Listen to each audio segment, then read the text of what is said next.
سب topic number 9، اور وہ ہے انتہائی فضیلت کے حامل شوال المکرم کے 6 روزے، جس کی فضیلت اہل سنت کی مین سٹریم کی کم از کم 5 کتابوں میں اور اس کے علاوہ بھی اور کتابوں میں آئی ہے۔ نمبر 1 صحیح مسلم، انٹرنیشنل نمبر کے مطابق صحیح مسلم میں 2758 حدیث نمبر ہے، اور فواد عبد الباقی کی جو ترتیب ہے اس کے مطابق 1164 نمبر ہے، 1164۔ یہ حدیث جامعہ ترمذی میں بھی موجود ہے، سنن نبی داؤد کے اندر بھی موجود ہے، سنن نسائی کے اندر بھی موجود ہے، سنن ابن ماجہ کے اندر بھی موجود ہے، صحیح ابن خزیمہ کے اندر اور کئی کتابوں کے اندر موجود ہے، اور مشکات کے اندر بھی موجود ہے انٹرنیشنل نمبر کے مطابق 2047 مشکات المصابیح میں۔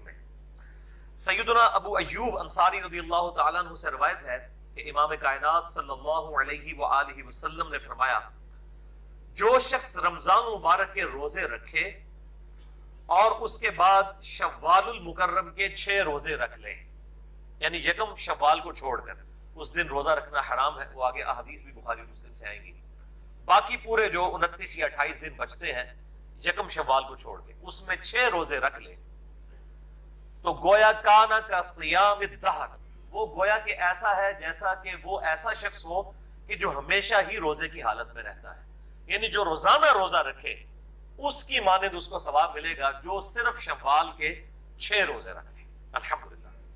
اور اسی کی ایکسپلینیشن میں ایک حدیث ہے صحیح سند کے ساتھ، سنن ابن ماجہ میں 1715، سنن دارمی میں 1755 اور مسند احمد میں 22465، یعنی 22465۔ یہ بڑی انٹرسٹنگ حدیث ہے، اور اس حدیث کو دور حاضر کے 4 بڑے محدثین نے صحیح کہا ہے۔ نمبر 1 شیخ البانی رحمہ اللہ تعالی، نمبر 2 شیخ زبیر لزئی رحمہ اللہ تعالی، نمبر 3 شیخ شعیب ارنوت رحمہ اللہ تعالی، اور نمبر 4 شیخ حسین سلیم اسد حفظہ اللہ تعالی۔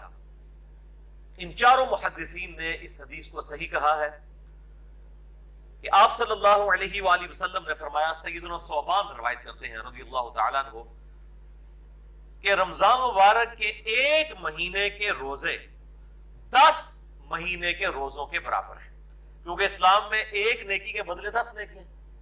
اور پھر آپ صلی اللہ علیہ وآلہ وسلم نے اپنی اس بات کی سپورٹ میں سورۃ الانعام کی آیت نمبر 160 بھی تلاوت فرمائی، اعوذ باللہ من الشیطان الرجیم، بسم اللہ الرحمن الرحیم، من جاء بالحسنۃ فلہ عشر امثالها، جو کوئی ہمارے حضور 1 نیکی لے کر آیا تو ہم اس کو 10 گنا کر کے لوٹائیں گے، 1 نیکی 10 کے برابر۔ جیسا کہ بخاری مسلم میں آتا ہے کہ نمازیں الٹیمیٹلی جب 5 رہ گئی تو اللہ تعالیٰ نے فرمایا کہ ہے تو 5 لیکن ثواب 50 کا ملے گا، 10 گنا۔ اور قرآن میں بھی آیا 1 نیکی 10 نیکیوں کے برابر۔ تو اب رمضان مبارک کا 1 مہینے کے روزے کتنے مہینے کے روزوں کے برابر ہوئے؟ 10 کے برابر۔ پھر آپ صلی اللہ علیہ وآلہ وسلم نے فرمایا، اس کے بعد جو شوال کے 6 روزے رکھے تو وہ 2 مہینے کے برابر ہیں۔ کیوں؟ شوال کے جو 6 روزے ہیں جب ان کو 10 گنا کریں گے تو کتنے روزے بنے؟ 60، اور 60 کتنے مہینے ہوتے ہیں؟ 2۔ پوری میتھمیٹیکل کیلکولیشن ہے جناب۔ یہ کہتا ہے نہیں 6 روزوں کا ثواب کس طرح ہو سکتا ہے 10 گنا؟ یہ 10 گنا ثواب ہے۔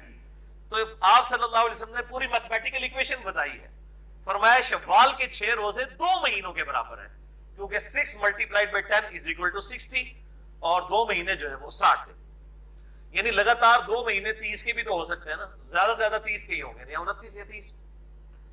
پھر آپ صلی اللہ علیہ وآلہ وسلم نے ساتھ ہی فرمایا، یوں یہ پورے سال کے روزے بن گئے، یعنی 6 روزے رکھنے تھے 10 گنا ثواب، 10 مہینے کے روزوں کو رمضان کے 1 مہینے نے کور کیا، اور باقی ان 6 روزوں نے باقی کے 2 مہینوں کو کور کیا، یہ پورے سال کے روزے بن گئے۔ الحمدللہ۔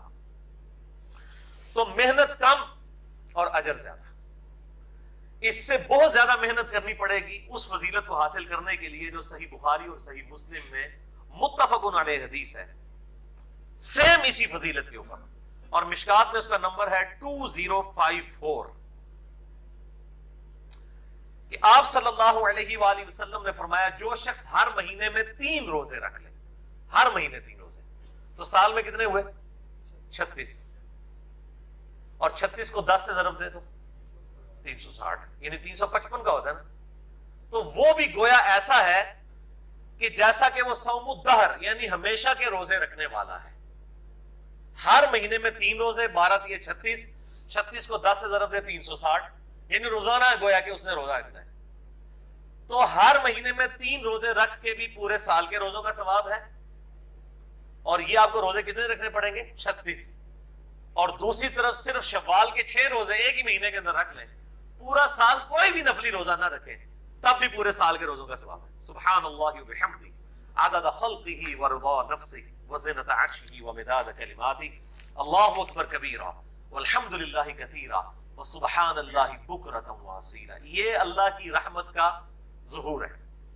اور آپ اس حدیث کو یاد کر لیں جو بخاری اور صحیح مسلم کے اندر موجود ہے، رحمت الہی سے ریلیٹڈ. صحیح مسلم میں انٹرنیشنل نمبر کے مطابق 6913 اور مشکات میں ہے 2301، جو ہمارے بلو کارڈ صبح شام کے اذکار والے کارڈ کے اوپر بھی ہے، کہ سیدہ جویریہ رضی اللہ تعالی عنہا وسلام اللہ علیہا، ہماری ماں، وہ فجر کی نماز سے لے کر اشراق تک مسلسل مصلی پر بیٹھ کر عبادت کر رہی تھی. آپ صلی اللہ علیہ وآلہ وسلم گھر تشریف لائے اور آپ نے فرمایا کہ تم صبح سے ابھی تک اذکار میں مشغول ہو، اور میں نے گھر میں داخل ہونے کے بعد 4 کلمات 3 دفعہ پڑھ لیے ہیں. 4 کلمات کو 3 دفعہ پڑھا ہے، اور مجھے اس سے زیادہ ثواب مل گیا ہے جتنا تم فجر سے لے کر اشراق تک بیٹھی ہوئی ہو. یہ صحیح مسلم میں کوئی سٹوری بک نہیں، صحیح مسلم 6913 اور مشکات میں 2301. پھر آپ صلی اللہ علیہ وآلہ وسلم نے فرمایا کہ وہ 4 کلمات کیا ہیں؟ سبحان اللہ وبحمدہ، اس کے ساتھ سبحان اللہ وبحمدہ عدد خلقہ ورضا نفسہ وزنۃ عرشہ ومداد کلماتہ. یہ 4 کلمات سبحان اللہ وبحمدہ کے ساتھ یہ 3 دفعہ جو پڑھ لے، اس کو فجر سے لے کر اشراق تک مسلسل بیٹھ کر عبادت کرنے کا ثواب ہے.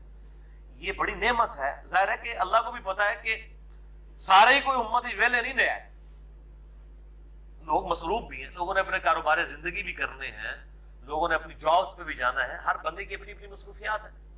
پھر دونوں آپشن رکھ دیے گئے ہیں. ایک وہ لوگ ہیں جو واقعی دین سے جو کھا رہے ہیں، ان کا تو کام ہے کہ وہ فجر سے لے کے اشراق تک مسجد میں بیٹھے، لوگوں کو مسائل بتائیں. علماء وہ بھی نہیں بیٹھتے تو اور کس نے بیٹھنا ہے. باقی جو عوام الناس ہے، جنہوں نے بیچاروں نے دن کے وقت مزدوری کرنی ہے، باقی انہوں نے اپنے معاملات کو لے کر چلنا ہے، ان کے لیے آسانیاں ہیں کہ وہ یہ سبحان اللہ وبحمدہ عدد خلقہ ورضا نفسہ وزنۃ عرشہ ومداد کلماتہ پڑھ لیں. جو دونوں کرنا چاہتا ہے چوپڑیاں نالے دو ضرور کرے، اشراق تک بیٹھے بھی نوافل بھی پڑھے اور یہ بھی پڑھ لے، تو ڈبل ثواب ہے انشاءاللہ.